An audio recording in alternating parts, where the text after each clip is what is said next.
would be sitting there sawing away at the piano, and Howard would be sitting on top of the piano, and they'd be faster and slower. As you're walking down the hall, you just hear this dun dun dun dun dun dun dun.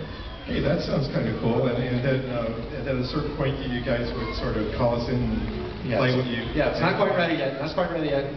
Okay, come hear it now. That's sort of how it went. Yeah. When you were designing the characters, Splash had just come out, and everybody knew that mermaids were blonde.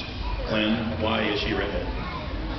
Well, it seemed right from the start that the proper mermaid should be a blonde. And that was all the first drawings were of Ariel as a blonde. But the story you guys had written, it just seemed like in that blue water you wanted this fiery conviction, something to show a character that would actually believe that she could become a human and walk on land. That's not a blonde, it's a redhead. I don't know, there's something about it.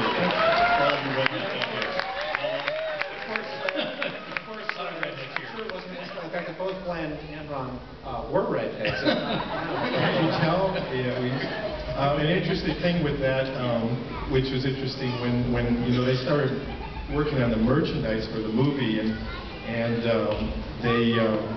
the Tyco people, the Tyco Toys came in to look at her in terms of the doll, the Ariel doll, and they were horrified, and they said, she can't be a redhead. All our research, every research in terms of toys are the redheaded dolls don't sell, so she's got to be blonde. And we said, well, no, she's going to be redhead. Boy, did we screw up on that, man. But the very first dolls, they were so panicked. The very first dolls are strawberry blonde. They didn't make her a redhead. Then they had to go back and remake the dolls because people wanted her to look like she looked in the movie. But I still have one of those blonde Ariel dolls. Let's talk about some of your collaborators on the voice cast. Pat Carroll, the great character actress that plays Buddy Hackett. You guys, the very first time you met Buddy Hackett and worked with him, what was that like? Great character actor. We did, yeah. Originally we had a different voice for Scuttle. Robert Weil, a great character actor, he came out and did the first reading, and then Jeffrey gave us kind of a hard time. He's like, hey, it should be funnier. And so we cast around, and we thought who could we get, and we met Buddy Hackett. I love Buddy Hackett's comedy, and I think we all did. We had lunch with him, and he seemed interested in the part, and so we said, here, you're going to do Scuttle. And we really rewrote the part as if he were Buddy Hackett. We wrote it to Buddy Hackett. Then when he came in to do the part, he was sort of upset because we wrote it in kind of Buddy Hackett-ese with, these and those and talking out of the side of your mouth and all that. And he's like, no, don't do that. And he had a whole different idea for the character that wasn't Buddy Hackett. When he went to the microphone, he was doing his version of what he thought Chico would sound like. And you knew he was very serious about this. And we just wanted to sound like Buddy Hackett, I think. So we had to sort of get him away from that approach.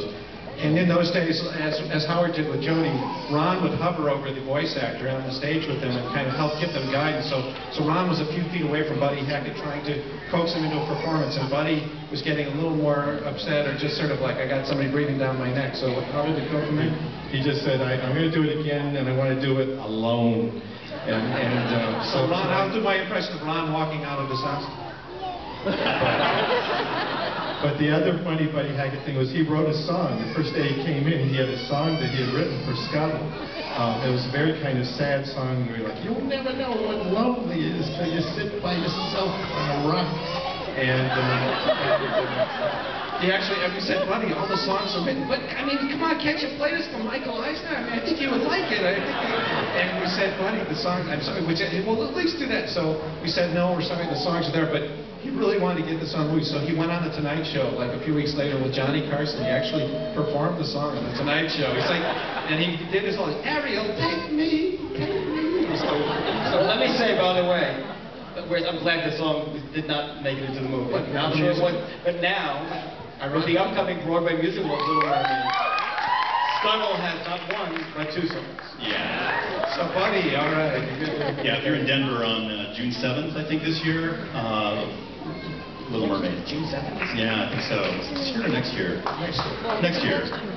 Go to Denver. Great Broadway stage production and then on to Broadway.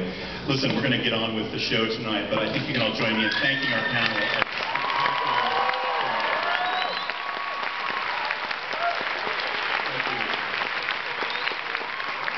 One thing is, I prizes today, and we can't get Alan Menken and Jody Benson together without putting them by a piano and asking them to sing for us.